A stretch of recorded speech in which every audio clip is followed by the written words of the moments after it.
नमोऽध्यायानं नमो लोय सव्यसाहुनम।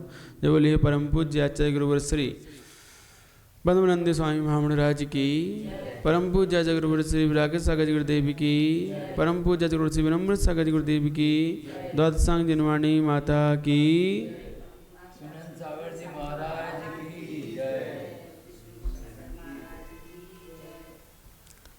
कल धर्मोपदेश नामक अधिकार में 116 श्लोक पूर्ण हो चुके थे। 117वां श्लोक प्रारंभ करते हैं। येनेदं जगदापदं बुद्धिगतं कुर्वीत मोहो हठात् यैनेते प्रतिजन्तु हन्तु मनसः क्रोधादयो दुर्जया येन भ्रातर्यं च संसृतसरित् संजायते दुस्तरा तज्जानीह समस्त दोष विषमं स्त्रीरूप में तद्ध्रुवम्। जिस स्त्री के रूप की सहायता से मोह जबरदस्ती मनुष्य को नाना प्रकार के दुख देता है तथा उसी रूप की सहायता से समस्त जीवों के नाशक क्रोध आदि कसाय दुर्जय हो जाते हैं और उसी रूप की सहायता से संसार रूपी नदी में तैरी नहीं जा सकती अर्थात अथाह हो जाती है। इसीलिए आचार उपदेश देते हैं कि भव्यो उस स्त्री के रूप को समस्त दोषों से भी भयंकर समझो, क्योंकि जितने भी संसार में दोष हैं वे किसी न किसी अहित को अवश्य करते हैं, परंतु स्त्री का रूप भयंकर अहित को करता है। इसीलिए हितैषियों कदापि स्त्री के रूप में नहीं फंसना चाहिए। ये बात आचार्य भगवान मनराजों को उपदेश देते हुए बतला रहे हैं कि संसार में जितने भी दोष हैं वो हमारे किसी न किसी अहित को अवश्य करते हैं, लेकिन जो स्त्री का रूप है वो भयंकर अहित को करने वाला है, थोड़ा बहुत नहीं महाभयंकर, क्योंकि उनकी रूप की सहायता से मोह उत्पन्न होता है। जबरदस्ती मनुष्य को नाना प्रकार के वो मोह दुख देता है। उसी रूप की सहायता से समस्त जीवों के नाशक क्रोध आदि कसाय दुर्जय हो जाते हैं। लड़ाइयाँ हुई हैं तो इन स्त्रियों के पीछे ही हुई, महाभारत हुई, रामायण हुई, उनके रूप को लेकर युद्ध हुए। स्वयंवरों में जिस राजा को वो है स्त्री मिली, अन्य राजा उस राजा पर टूट पड़े। तो स्त्रियों के रूप के कारण अनेकों भयंकर दुष्परिणाम भुगतने पड़े। क्रोध आदि कसाय उनके रूप के कारण मोहित होने पर दुर्जय हो जाती है। उसी रूप की सहायता से संसार रूपी नदी तैरी नहीं जा सकती। तो उस रूप की सहायता जो कोई लेता है वो संसार रूपी नदी को पार नहीं कर पाता, उसकी अथाह और बढ़ जाती नदी। इसीलिए आचार उपदेश देते हैं भव्यो उस स्त्री के रूप को समस्त दोषों से भयंकर समझो, जो इस संसार में निरंतर मोह उत्पन्न करने वाली है, कसायों को बढ़ाने वाली है, संसार रूपी नदी को अथाह करने वाली है। ऐसे इस रूप के मोहजाल में मत फंसो,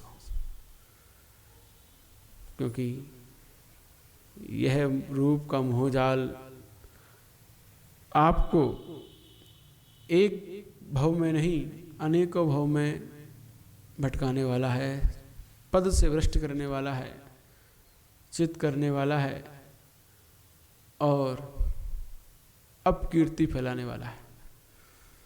तो इसीलिए इस रूप के मोहजाल में अपने मन को कदापि नहीं फंसने देना है। ये बात आचार्य भगवान समझाते हुए कह रहे हैं। और क्या कह रहे हैं बताते हैं। मोह व्याध वटेन संसति वने मुग्धैन बंधापदे पाशा पंकज लोचनादि विषया सर्वर्थ सज्जीकृता मुग्धास्तत्र पतन्ति तान् पिबरा नास्थाय वाञ्छन्ति हो हा कष्टम पर जन्म ने न विदा क्वापि तिधिं मूर्खता। तो यहाँ इस संसार वन में भोले जीव रूपी मृगों को बांधकर दुख देने के लिए मोह रूपी सुबट ने चिड़िया मारने को सब जगह लोचन आदि विषय रूपी जाल फैला रखे हैं। इस संसार वन में भोले जीव रूप कौन है? हिरण, ये भोले कहे जाते हैं। इन्हें कोई भी पकड़ सकता है, कोई मार सकता है। तो ऐसे भोले जीव रूपी मृगों को बांधकर दुख देने के लिए मोह रूपी सुबट, मोह रूपी योद्धा ने चिड़िया मारने को सब जगह लोचन आदि विषय रूपी जाल फैला रखे। लोचन माने नेत्र, तो नेत्र आदि विषय रूपी जाल फैला रखे हैं इस मोह रूपी सुबट ने चिड़िया मारने को। उन विषय रूपी जालों को श्रेष्ठ मानकर भोले जीव उसमें आकर फंस जाते हैं। तो चिड़िया भी भोली आदि कहीं है यहाँ। यह बड़े दुख की बात है कि किंतु आत्मा के स्वरूप को जानने वाले विद्वान में भी उन जालों में नहीं फंसते। विद्वान स्वप्न में भी उन जालों में नहीं फंसते और परलोक के लिए भी उन विषयों को हितकारी नहीं समझते। इसीलिए आचार्य कहते हैं मूर्खता के लिए धिक्कार है, क्योंकि विद्वान लोग स्वप्न में भी उन जालों में नहीं फंसते, है ना। मूर्ख लोग ही फंसते हैं।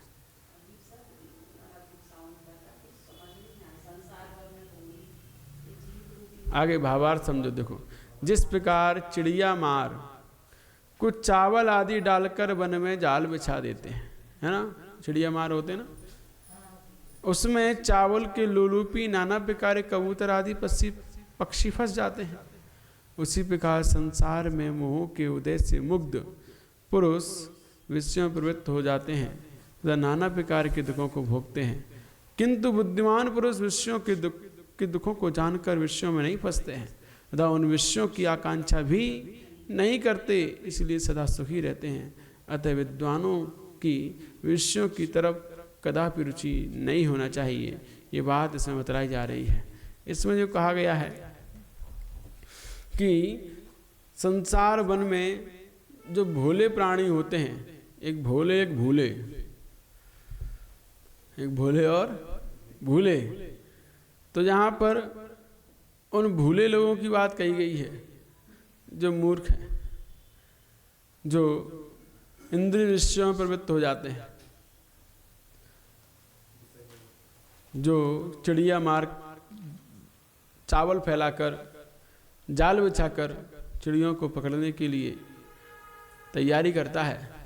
तो उनमें जो भूले होते हैं, जो लोलूपी होते हैं इंद्रियों के विषयों के, तो वो कबूतर आदि पक्षी आकर उसमें फंस जाते हैं। और उसमें बुद्धिमान पुरुष कभी भी, विद्वान पक्षी समझ जाते हैं कि जाल बिछाया गया है, वो नहीं फंसते जाके, वो उन विषयों की आकांक्षा नहीं करते।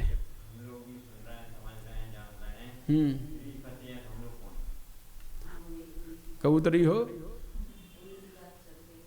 है ना, कि हम लोग सब कुछ जानते हुए भी, देखते हुए भी, समझते हुए भी, पढ़ते हुए भी यही फंसे हैं, तो हम कबूतर हैं, तोता नहीं है। तोता वो होता है जो यदि पिंजड़े में हो तो छूटने के लिए फड़फड़ाता है।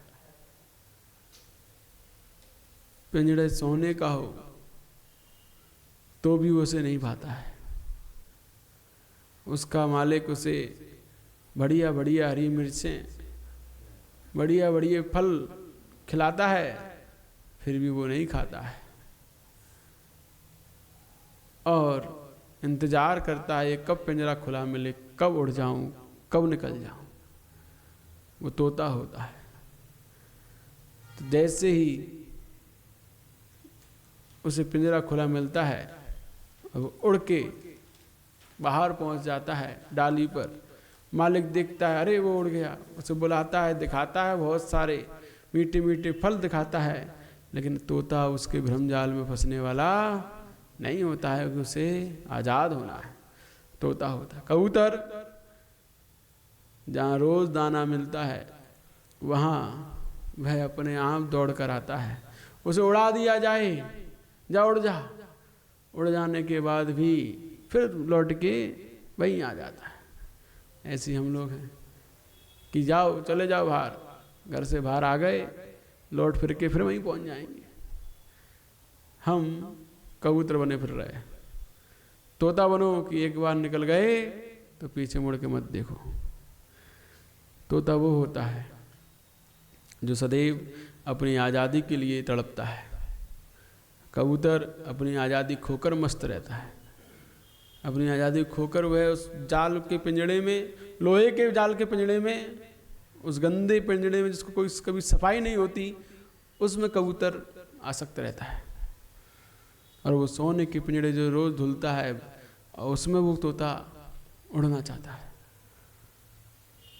तो इसीलिए ये सम्यक दृष्टि की, मिथ्या दृष्टि की पहचान यही है कि सम्यक जिसके पास है, उसके पास बहुत बड़ा सोने का साम्राज्य होने पर भी वो उसे छोड़ना चाहता है। और मिथ्या जिसके पास है, मिथ्यात्व है, उसके पास एक टूटी फूटी झोपड़ी भी छूटती नहीं है। ये फर्क है सम्यक्त और मिथ्यात्व का। तो इसीलिए हमें अपने आप को इतना विषय रूपी लोलुपी नहीं बनना है विषयों का कि उन विषय रूपी जालों में फंसकर हम मारे जाएं। तो इसमें यही कह रहे हैं, भोले जीव उसमें आकर फंस जाते हैं। बड़े दुख की बात है।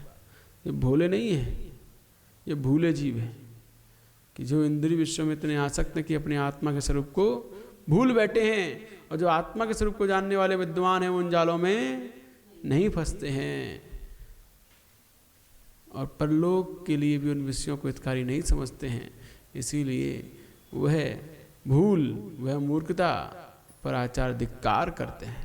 ये धिक्कार है कि जो हमें ऐसी इंद्रिय विषय की लोलुपता, ऐसी भूल, ऐसी मूर्खता जो हमें संसार में इस लोक में भी परेशान करे, दुख दे, परलोक में भी दुख का कारण बने, ऐसी इंद्रियों की लोलुपता करने वालों के लिए धिक्कार है। छोड़ो, विद्वान उसमें कदापि रुचि नहीं रखते। ये बात समझनी चाहिए और उसका त्याग करना चाहिए, इंद्रिय विषयों की आसक्ति का। एतन मोहट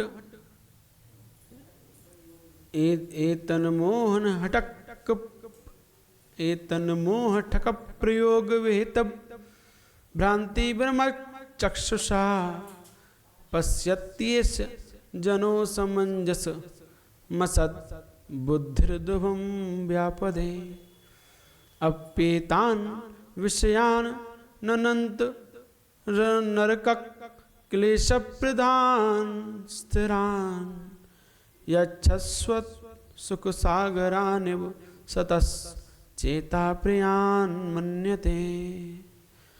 यह कुबुद्धि मनुष्य, कैसा मनुष्य? एतन मोह, मोहट ठक, ठक माने ठग, मोह ठग प्रयोग। यहाँ कह रहे हैं ऐसे कुबुद्धि मनुष्य, जो ऊपर बता चुके, वो ऐसे कुबुद्धि मनुष्य मोह रूपी ठग उसके प्रयोग से उत्पन्न हुए भ्रम से, भ्रांति से, जो नेत्र उससे विपरीत ही देखता है।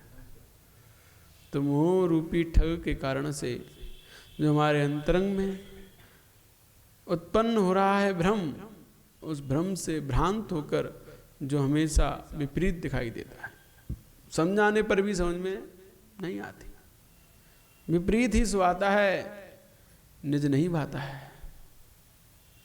क्योंकि हम उस मोह रूपी ठग से ठगे हुए हैं और ऐसे ठग रहे हैं कि उसने जो भ्रम हमारे जीवन में उत्पन्न कर दिया है, जो भ्रमजाल फैला दिया है, वो भ्रमजाल ही हमें सही लग रहा है।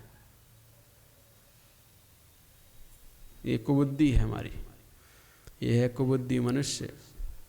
उस मोह रूपी ठग से, उसके भ्रम से, ठगी होते नहीं है, वो कहते अरे ये चीज़ ऐसी है, ऐसी है, इसके अंदर ये गुण हैं, ये है, ऐसा है, वहाँ की है, अनेकों उसकी व्याख्यान करते हैं और उनके ठग के जाल में हम फंस जाते हैं और वस्तु को खरीद लेते हैं। घर पे ला के देखते हैं तो अरे ये तो बेकार निकली, ठग गए, उसके भ्रमजाल में फंस गए। हमारे नेत्र भी विपरीत हो जाते हैं, जैसा वो दिखाता है वैसा ही दिखते हैं। तो ऐसे ही इस मोह रूपी ठग ने जो भ्रमजाल फैला रखा है, उससे हम सब भ्रांत होकर विपरीत को ही सही मान बैठे हैं। विपरीत ही भाता है, निज हमें नहीं सुहाता है। ये कौन किसका भ्रमजाल है? मोह रूपी ठग का। तथा विपरीत देखने से नाना प्रकार के दुखों का अनुभव करता है, बाद में नाना प्रकार के दुखों का अनुभव भी कर रहा है, तो भी अनंत नरकों के दुखों देने वाले बिजली के समान चंचल इन विषयों को स्थिर तथा निरंतर सुख देने वाले और चित्त को प्रिय मानता है, फिर भी दुख का अनुभव करता रहता है। संसार कैसा है, बहुत परेशानी है, कितनी बीमारी हैं, कितने स्वार्थी लोग हैं, सब देख रहा है, दुख का अनुभव कर रहा है, फिर भी नहीं छोड़ पाता, उनको ही प्रिय मानता। कैसा जाल है, कितना विकराल जाल है ये। चिंतन करो कितना विकराल जाल है कि सब कुछ देखने के बावजूद भी, सब अनुभव करने के बावजूद भी वही सो आता है, वही अच्छा लगता है, न जाने क्यों।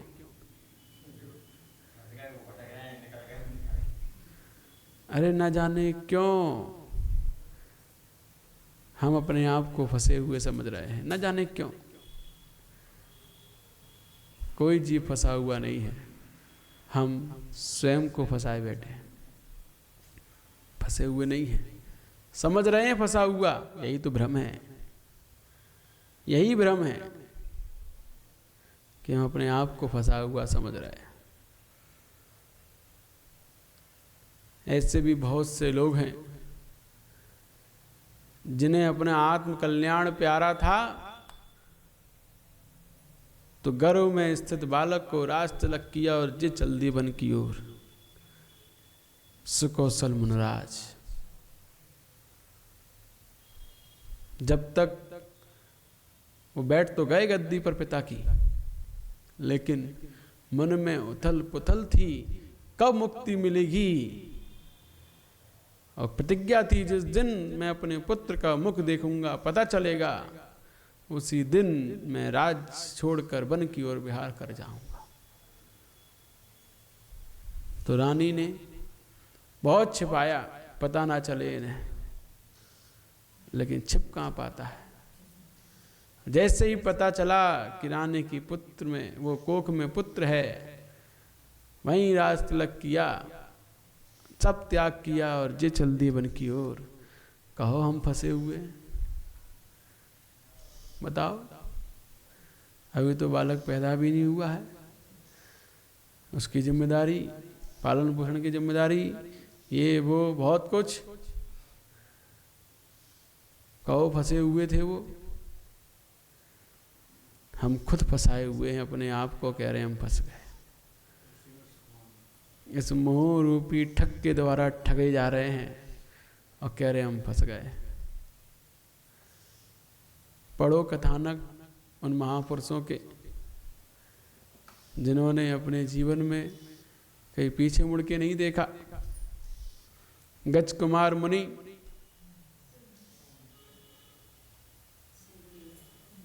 पत्नी गर्भवती थी और वह मुनराज के दर्शन करने गए, वहां उपदेश सुना, वैराग हो गया, कुछ नहीं सोचा पत्नी का क्या होगा। गर्भवती पुत्री, वो गर्भवती है, जो भी संतान होगी उसका क्या होगा। अरे जो होगा सबके अपने अपने भाग्य से होगा। और मुनि बनकर बैठ गए। ससुर ने आके भले ही सिगड़ी जला दी, मोह में और पुत्री के राग में आकर, लेकिन वही केवल ज्ञान के कारण बन गया। तो कहने का मतलब यही है कि हम खुद को फंसा हुआ मान बैठे हैं तो फंसे रहेंगे।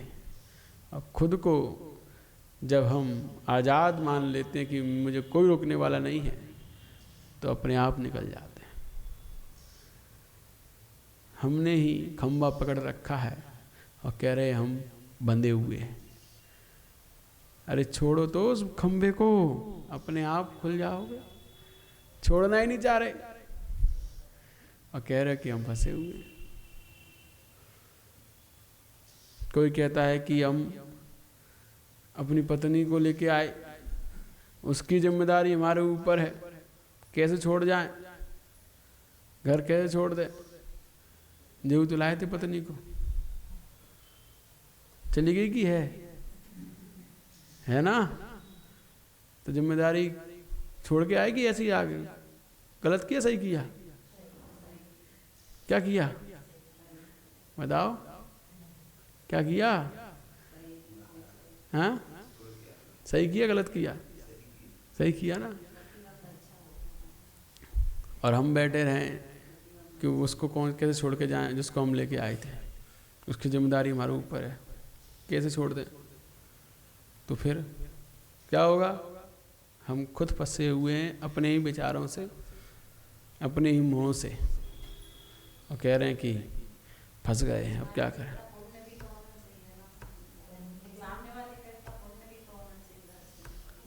पुण्य भावों से बनता है। यदि आपके भाव वैसे बनने लगेंगे तो पुण्य भी बनने लगता है।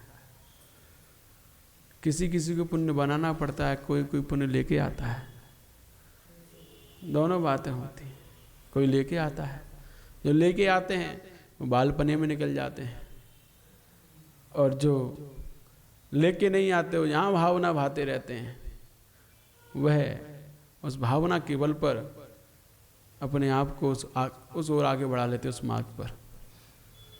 हमने न भावना भाई न पुण्य लेके आए, तो वहीं कि वहीं रह के मर जाएंगे, कुछ नहीं होगा, है ना।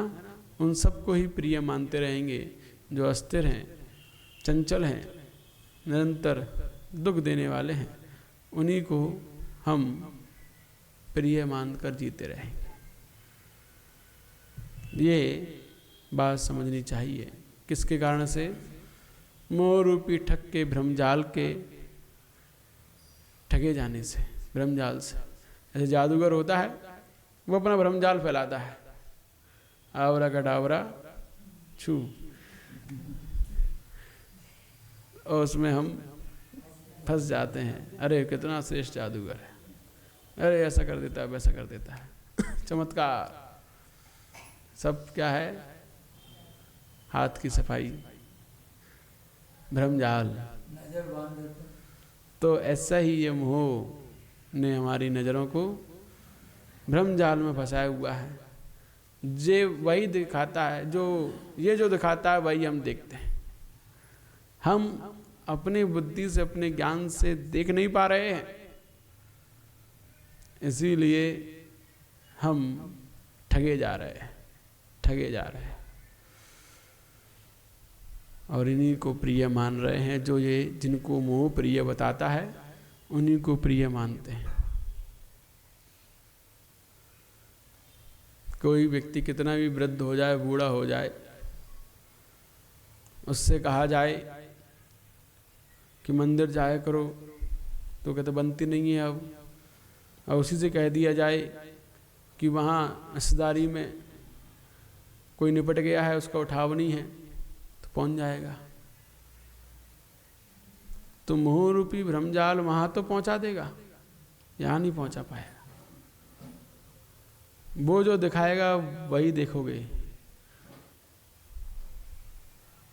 तो इसीलिए ऐसे भ्रमजाल में फंसो मत, ज्ञान की चक्षु जगाओ। जिनवाणी को से जानो, जानने के बाद भी क्या कह रहे थे? जान रहे हैं, सुन रहे हैं, सब कुछ कर रहे हैं, फिर फंसे हुए। कारण मान नहीं रहे और उसके लिए पुरुषार्थ नहीं कर रहे। जिस प्रकार कोई बैरी किसी मनुष्य पर मंत्र आदि का प्रयोग करता है तो उसके नेत्र घूमने लग जाते हैं, है ना। कोई बैरी मनुष्य किसी पर मंत्र आदि प्रयोग करता है तो उसके नेत्र घूमने लग जाते हैं और वह नाना प्रकार की आपत्तियों को भोगता है। उसी प्रकार यह कुबुद्धि जन मोहरूपी बैरी के प्रयोग से विषयों में प्रवृत्त होता। तो कुबुद्धि खोटी बुद्धि है, मिथ्या बुद्धि है जिनकी, वह इस मोहरूपी बैरी के प्रयोग से वो जैसा प्रयोग करता रहता है वैसे ही हम घूमते रहते हैं, प्रवृत्त होते रहते हैं मोहरूपी बैरी से। समस्त चीज़ें उसके विपरीत ही सूझने लग जाती हैं, सारी की सारी चीज़ें उसके विपरीत ही सूझने लग जाती हैं तथा उसी विपरीतता के कारण वह नाना दुखों को भोगता है तो भी विषयों को अच्छा मानता है। ये कितने दुख की बात है। तो सारी की सारी चीज़ें उसके विपरीत होती हैं। किसके विपरीत? शुद्धात्म परिणति की विपरीत होती हैं और वो उन्हीं को ही उस विपरीतता के नाना दुखों को भोगता है, फिर भी उन विषयों को अच्छा मानता है। कितने दुख की बात है ये। जो महिलाएं घर में रहती हैं, पति शराब पीता है, मारता है, पीटता है, सब कुछ करता है, लेकिन वहीं डटी रहेंगे, नहीं रहेंगे। अरे त्याग करो उसका, अपने आत्म सम्मान को जगाओ और छोड़कर अपने उत्थान करो। जब राम जी ने सीता जी की अग्नि परीक्षा ली और अग्नि परीक्षा में सीता जी पास हुई, अग्नि का जल कुंड बन गया, तब राम जी सीता जी के पास आए, बोले सीते चलो घर। सीता जी बोली अब नहीं, अब हम घर नहीं जाएंगे। देख लिया हमने कौन अपना है कौन पराया है, कोई नहीं है संसार में अपना पराया। इस संसार सब स्वार्थी है, बेकार है। देख लिया हमने संसार के बहुत दुख देख लिए, हमने रावण के यहाँ रहकर भी देख लिया, हमने जंगल में रहकर भी देख लिया, हमने अग्नि परीक्षा देकर भी देख ली, लेकिन बस अब नहीं, बहुत हो गया। अब वो सीधे रामचंद्र जी बहुत मनाते हैं, बहुत समझाते हैं, नहीं अब नहीं, अब रामचंद्र जी की बात नहीं सुनेंगे, बहुत सुन ली, बहुत रह लिया आपके लिए। अब वो सीधे प्रतिमती आरका के पास जाकर आरका दीक्षा लेती हैं। जो रामचंद्र जी की आज्ञा के अनुसार वो चल रही थी अभी तक, वही रामचंद्र जी उनके चरणों में वंदनामी माता जी करते हैं। तो स्वाभिमान जाग जाता है जिस महिला का, वो महिला क्या नहीं कर सकती। स्वाभिमान ही नहीं जागता है, कुटेंगे पिटेंगे गाली सुनेंगे, वहीं डरे रहेंगे। तो सुनो पिटो, क्या होगा फिर। आजकल की महिलाएं तो पीट देती हैं, बात अलग है। तो आजकल के पुरुष भी हैं, जे भी वहीं सुनेंगे पिटेंगे, वहीं डरे रहेंगे। जेने की वैराग को प्राप्त हो, छोड़ो इसे। इन लोगों के चक्कर में क्यों दुत्कार सहन करनी, क्यों ऐसा निंदनीय जीवन जीना है। आत्मसम्मान से भरा हुआ जीवन जिएंगे। क्यों नहीं आती ऐसी बात दिमाग में। पुण्य की क्षीणता, वैराग की क्षीणता, संसार दीर्घ है, इस कारण ये सब बातें नहीं आती समझ में। और आगे समझते हैं। संसारेत्र घनाटवी परिसरे मोहष्टका कामिनी क्रोधाद्याश्च तदीय पेटकमिदं तत्सन्निधौ जायते प्राणी तद्वेत प्रयोग विकिला तद्वश्यतामागतो ना स्वयं चेतयते लवेत विपिदं जातु प्रभो कथ्यताम। इस संसार रूपी विस्तीर्ण वन में ठग तो मोह है। कौन है मोह? ठग, मोह। वो ठग रहा है सबको। स्त्री तथा क्रोध मान माया आदि उसके पास प्राणियों की ठगने की सामग्री है। तो किन सामग्री को दिखाई ठगता है वो? अपने स्त्रियों को, पुत्री पुत्रों को, है ना, धन आदि, ये सब, इन सब को क्रोध मान माया लोभ, इन चार कसायों से उनको, उन चार कसायों के बस करके वह स्त्री पुत्र धन मकान व्यापार आदि को दिखाकर प्राणियों को ठगता रहता है। ये उसकी सामग्रियां हैं, क्योंकि उसके हाथ पैर तो है नहीं है कि वो आके ठगेगा। कर्म के हाथ पैर नहीं होते, कर्म तो सामने निमित्तों को भेजता है, और निमित्त के आने पर अपने कर्मों का फल मिलता है, कर्मों का फल देता है वो कर्म। तो इसीलिए कोई ना कोई निमित्त तो आएगा ही, और हम उस निमित्त को ही दोषी देने लगते हैं, तुम्हारी वैसे ऐसा हुआ। अरे कर्म तो मेरा था, वो तो निमित्त होना है बेचारा, उसके ही कर्म का उदय था कि वो हमारे निमित्त कर्म में निमित्त बना है, उसका भी उपादान वैसा ही था, हमारा भी उपादान था, तो वो सब निमित्त नैमित्तिक संबंध बन जाते हैं। तो यहाँ कहा जा रहा है कि वो संसार रूपी विस्तीर्ण वन में ठग मोह है, और जिसकी ठगने की सामग्री स्त्री आदि क्रोध आदि कसाय हैं।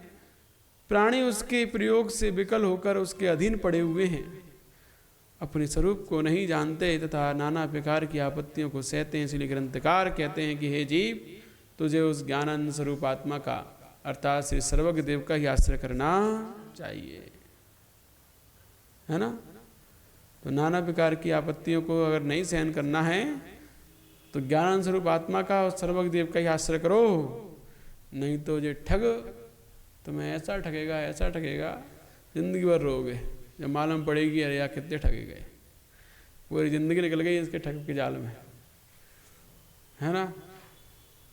लेकिन वो ज्ञान हो जाए तब तो समझ में आए कि यहाँ ठगे गए। हर किसी को कहाँ पता चलता है कि हम ठग के आए।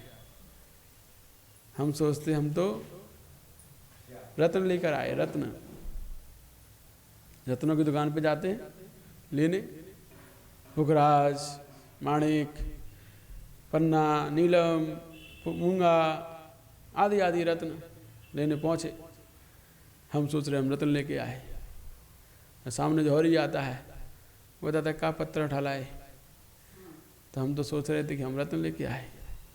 लेकिन ज्ञान कब हुआ? जब ज्ञानवान मिलेगा तब पता चलेगा कि हमारे पास क्या आया, क्या पाया हमने। ऐसे ही अभी हम उन पत्थरों के बीच में, रागियों के बीच में रहते हैं तो अपने आप को अच्छा मानते हैं। जब कोई ज्ञानवान मिलता है तब समझ में आता है कि उन्होंने क्या पाया और हमने अपनी ज़िंदगी में क्या पाया। तब एहसास होता है, तब पता चलता है हम तो ठगे गए थे, इनने ये पा लिया, हम सोच रहे हमें ही नहीं पाया सब कुछ। तो इसीलिए अपने जीवन में निरंतर ज्ञानानंद स्वरूप आत्मा का आश्रय करने पर उस प्रबल भी ठग मोह कुछ भी नहीं कर सकता। इसलिए भव्य जीवों को ज्ञानानंद स्वरूप आत्मा की आराधन करना चाहिए, तभी जाकर अपने जीवन में इस ठग से हम बच पाएंगे। इसके आगे हम कल समझेंगे कैसा ठग है वास्तव में। ठगता रहता है और हमें पीड़ा देता रहता है, फिर भी हमें लुभाता रहता है, कैसा जाल है इसका, अद्भुत है।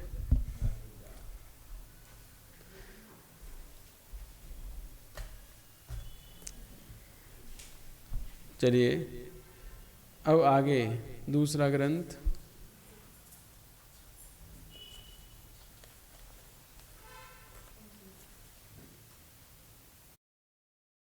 नमो अध्यायानम नमो लोय सव्यसाहुनम। जय बोलिए परम पूज्य आचार्य गुरुवर श्री पद्मनंद स्वामी महामंडराज की, परम पूज्य आचार्य गुरुवर श्री विराग सागर गुरुदेव की, परम पूज्य आचार्य गुरु श्री विनम्र सागर गुरुदेव की, द्वादशांग जिनवाणी माता की,